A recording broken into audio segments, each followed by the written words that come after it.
बिस्मिल्लाहिर्रहमानिर्रहीम। अस्सलाम वालेकुम dear student, welcome to accounting hub.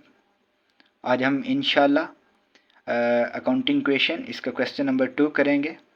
आईकाम part 1 की बुक है बिगिनर स्टूडेंट के लिए। इससे प्रीवियस लेक्चर में हमने इसका बेसिक कंसेप्ट देखा था अकाउंटिंग क्वेश्चन का, और क्वेश्चन नंबर 1 भी किया है। आज हम इंशाल्लाह क्वेश्चन नंबर 2 करेंगे। आईकाम पार्ट 1 सुहेल अफजल की बुक है। आइए देखें इस क्वेश्चन में क्या कहता है। कहता है prepare accounting question on the base of following. आपने इन ट्रांजैक्शन की बिना पर अकाउंटिंग क्वेश्चन बनानी है। तो अकाउंटिंग क्वेश्चन के लिए हम एक परफॉर्मा यूज़ करते हैं, जो ये हमने ऑलरेडी बनाया हुआ है। देखें इसके ऊपर हम 3 हेडिंग लिखते हैं, name, accounting question and for the month. और इसमें पहला कॉलम जो है वो सीरियल नंबर का होता है। अगर क्वेश्चन में डेट हो तो डेट का होगा। फिर एसेट्स लिखे जाते हैं। देन इस साइड पे यानी इस लाइन में हमने अकाउंटिंग क्वेश्चन लिखनी है। वो अकाउंटिंग क्वेश्चन क्या है, वो है assets is equal to liabilities plus owner equity. हम एसेट एक साइड पे लिखते हैं और लाइबिलिटी और ऑनर इक्विटी एक साइड पे।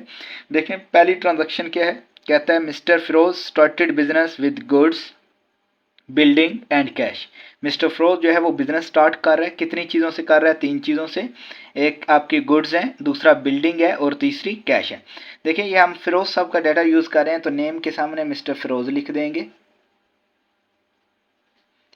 जितनी चीज़ों से हम बिजनेस स्टार्ट करते हैं, हर क्वेश्चन में पहली ट्रांजैक्शन हमेशा बिजनेस स्टार्ट की होती है।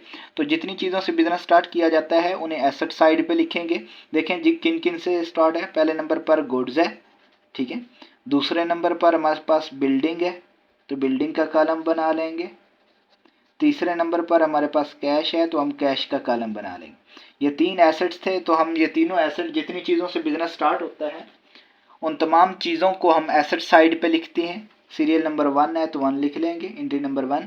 देखा जाए तो गुड्स कितने की हैं, गुड्स हमारे पास 40,000 की हैं। प्लस बिल्डिंग देखा जाए तो बिल्डिंग हमारे पास 1 लाख की है, तो यहाँ पे 1 लाख लिख देंगे। इसके बाद कैश देखी जाए तो 1 लाख और 10,000 की, ठीक है। तो जब भी बिजनेस स्टार्ट करते हैं जितनी चीज़ों से स्टार्ट किया जाए वो एसेट साइड पे आता है। और बिजनेस स्टार्ट करते वक्त जो जो चीज़ हम इन्वेस्टमेंट कराते हैं उसका दूसरा इफेक्ट हमेशा honour equity it mean capital पे होता है। तो इन तमाम को मिला के हम कैपिटल में लिखेंगे। तो देखें ये कितनी अमाउंट बनती है, 40 और 1 लाख, 1,40,000 और 1,10,000, ये तकरीबन 2,50,000 बनता है। तो हमारा कैपिटल देखा जाए तो कैपिटल हमारा 2,50,000। तो ये हमारी पहली ट्रांजैक्शन थी। हर क्वेश्चन की पहली ट्रांजैक्शन बिजनेस स्टार्ट की होती है। तो हर ट्रांजैक्शन के मिनिमम 2 इफेक्ट्स का होना ज़रूरी है। तो इसमें डबल इफेक्ट क्या है, एक ये है कि तमाम चीज़ों को एसेट साइड पे लिखते हैं और दूसरा कैपिटल में। इसके बाद दूसरी ट्रांजैक्शन देखी जाए तो वो हमें कहता है परचेजेस गुड्स ऑन अकाउंट। क्या हमने उधार पर चीज़ें परचेज की, परचेजेस गुड्स अशिया परचेज की ऑन अकाउंट उधार पर। देखें जब भी गुड्स परचेज करते हैं उस टाइम हमारे पास गुड्स आ रही होती हैं, चीज़ें आती हैं। तो जब गुड्स आ रही हैं तो गुड्स में इजाफा कर देंगे। इजाफा करने के लिए हम प्लस का साइन यूज़ करते हैं। यहाँ पे देख कितने की गुड्स आ रही हैं, 30,000 की। और इसका दूसरा फैक्ट क्या होगा बेटा, जिस शख्स से उधार पर चीज़ें खरीदी जाती हैं उस शख्स को क्रेडिटर बोला जाता है। इसे फ्यूचर में अमाउंट पे करनी होती है, इसलिए ये हमारी लाइबिलिटी है। तो इसका दूसरा फैक्ट यहाँ पे लाइबिलिटी के नीचे क्रेडिटर का अकाउंट बना के उसमें लिखेंगे क्रेडिटर। देखें क्रेडिटर कितने का है, जितने की चीज़ें खरीदी हैं, जितनी उसे पेमेंट करनी है वो है जी 30,000। तो इसका double effect purchases goods on account. अगर उधार पर चीज़ें खरीदी जाएं तो एक गुड्स में इजाफा होता है और दूसरा क्रेडिटर में इजाफा। अगर नकद चीज़ें खरीदी जाएं तो एक गुड्स में इजाफा होता है, फिर उस टाइम हमें कैश पे करना पड़ती है, दूसरा फैक्ट कैश में कमी होती है। तो जब 2 ट्रांजैक्शन इकट्ठी हो जाए तो हम वहाँ पे लाइन लगा के उसका बैलेंस निकाल लेते हैं। तो आइए देखें बैलेंस कितने हैं। पहले गुड्स 40,000 की थी, 30 मज़ीद आई, ये टोटल 70,000 हो जाएगी। बिल्डिंग देखा जाए तो वो 1 लाख, नो चेंज है इसमें। कैश एज इट इज़ है 1,10,000। क्रेडिटर में इजाफा हो चुका है, 30,000 का है। और आपका कैपिटल भी वही है, 2,50,000 का। उसके बाद नेक्स्ट तीसरी एंट्री देखी जाए तो उसमें कहता है cash sold goods on account. क्या हमने उधार पर चीज़ें सेल की और कितने की कर रहे हैं जी, 40,000 की। देखें जब सेल करते हैं, गुड्स को सेल कर रहे हैं, जब सेल करें तो एक इफेक्ट गुड्स में कमी होती है। ये एंट्री नंबर 3 है तो यहाँ पे 3 लिख लेंगे। कितने की सेल की हैं, 40,000, तो गुड्स में कमी कर देंगे 40,000 से। और जिस शख्स को उधार पर चीज़ें सेल की जाती हैं उस शख्स को हम डेटर बोलते हैं। तो यहाँ पे डेटर हमारा एसेट होता है। एसेट साइड पे हम डेटर का कॉलम बना के उसमें लिख देंगे। देखें कितने से डेटर में इजाफा हो रहा है। अगर देखा जाए तो 40,000 की चीज़ें बेची हैं तो 40,000 ही हमने पैसे भी लेने हैं, रिसीव करने हैं, तो इसलिए डेटर भी 40,000 से इजाफा होगा। देखें फिर दो ट्रांजैक्शन हमारी इकट्ठी होगी। जब भी दो ट्रांजैक्शन इकट्ठी हो जाए तो हम लाइन लगा के वहाँ का बैलेंस निकाल लेते हैं। इसका बैलेंस देखा जाए, पहले गुड 70 थी, 40 की सेल आउट होगी, बाकी 30 रह जाएंगी। बिल्डिंग वही 1 लाख की है जी। इसके बाद कैश 1,10,000 की है और डेटर हमारे पास 40,000 के न्यू कॉलम आ गया है। और दूसरी साइड पे हमारे पास लाइबिलिटी क्रेडिटर हमारे पास 30,000 के हैं और कैपिटल जो है वो 2,50,000 के। इसके बाद नेक्स्ट देखा जाए, नेक्स्ट एंट्री नंबर 4 है, कहता है cash of 20,000 deposit into bank. हमने 20,000 कैश बैंक में जमा करवाई है। एंट्री नंबर 4 है तो यहाँ 4 लिख देंगे।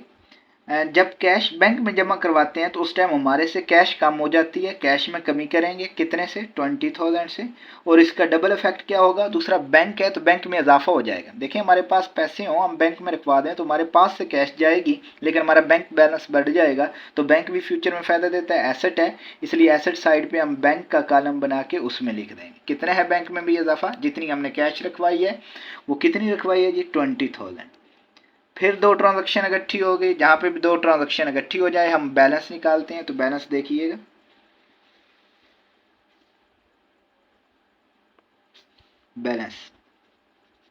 बैलेंस हमारे पास गुड्स 30,000 की हैं, बिल्डिंग वही 1 लाख की है। इसके बाद कैश देखा जाए तो वो 90,000 की रह गई है। इसके बाद हमारे पास डेटर वही 40,000 के और बैंक बैलेंस आ गया है 20,000 का। इसके बाद क्रेडिटर वही हमारे पास 30,000 और देखा जाए तो कैपिटल भी वही है 2,50,000। द नेक्स्ट देखा जाए ट्रांजैक्शन नंबर 5 है, कहता है cash paid to supplier of goods. हमने सप्लायर ऑफ गुड्स को कैश पे की है, कितनी पे की है, 20,000। सप्लायर कौन होता है, सप्लायर हमारा क्रेडिटर होता है, तो इसे हमने कैश पे की है। क्यों पे की है, क्योंकि पहले हमने इससे चीज़ें परचेज की थी। तो जब कैश पे करते हैं तो कैश में कमी होती है। तो एंट्री नंबर 5 ये कैश का कॉलम है, कैश में कमी कर देंगे 20,000 से।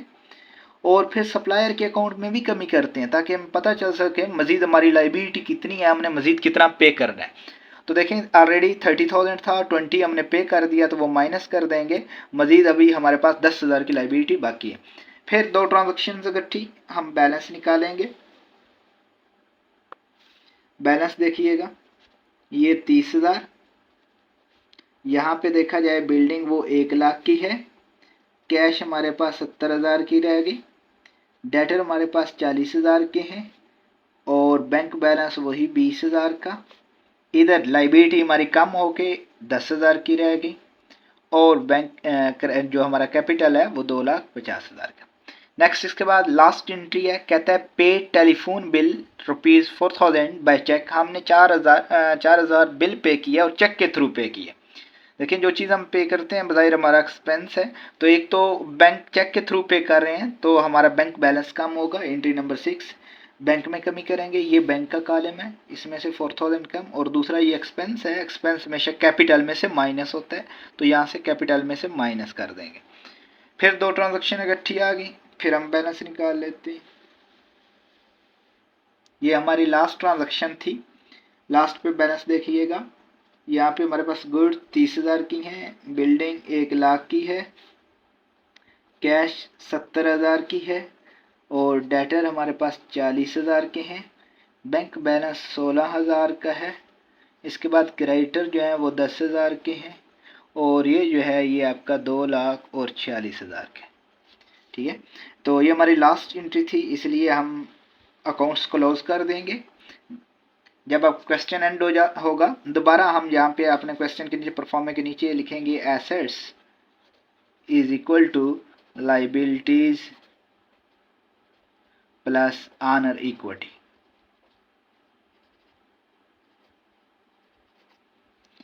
देखा जाए तो हमारे पास एसेट्स कितने हैं, ये तमाम एसेट्स हैं। पहला एसेट 30,000 का है, इसके बाद प्लस हो रहा है 1 लाख का एसेट हमारे पास बिल्डिंग, प्लस 70,000 की कैश है, प्लस 40,000 का हमारे पास डेटर्स हैं, प्लस 16,000 का हमारे पास बैंक बैलेंस। और दूसरी साइड पे इज इक्वल टू लाइबिलिटी देखी जाए तो 10,000 की हमारे पास लाइबिलिटी क्रेडिटर है और 2,46,000 का हमारे पास ऑनर इक्विटी। इन तमाम का टोटल किया जाए ये आता है 2,56,000 इज इक्वल टू लाइबिलिटी और ऑनर इक्विटी का भी टोटल किया जाए ये भी 2,56,000।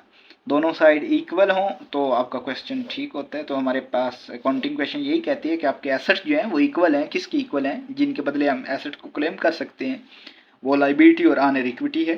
तो देखिए एसेट भी 256 और लाइबिलिटी भी 256 की है, तो लिहाजा हमारा क्वेश्चन ठीक है। आई होप इंशाल्लाह समझ आ गई होगी। Thank you so much. अल्लाह हाफिज़।